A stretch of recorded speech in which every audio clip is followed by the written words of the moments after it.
Let's take a look at Singapore because it's topping the list as the most desirable place in Asia for these so-called mobile millionaires. Let's go there live now, and our correspondent there is Haslinda Armin. Okay, Has, give us the sales pitch.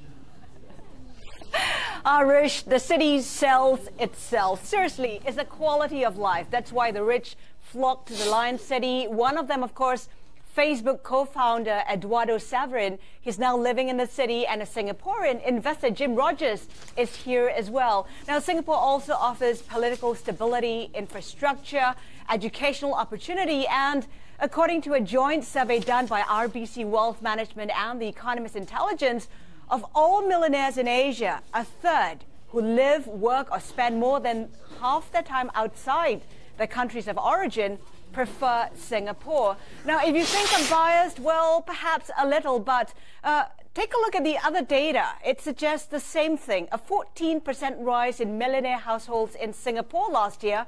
We're talking almost 190,000.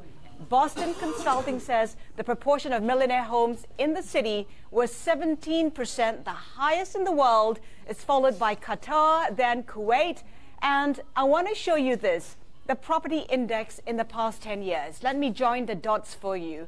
Millionaires in Singapore gravitate towards property, their preferred assets, helping to push up property prices here. So, Rich, it's not surprising that home prices here climbed to a record yet again in the third quarter. Home for the rich, hence super rich home prices. I guess the home prices there and how they keep on going up is a reflection of perhaps slightly heightened inflation in Singapore, isn't it, Has? And high prices have become an issue there now for Singaporeans. Well, totally. We have elevated inflation in Singapore, record property prices, record car prices, among the highest in Asia. If you want to own a small car for 10 years, you'll have to buy a permit first. That will cost you $64,000 now. That's almost double the price at the beginning of the year.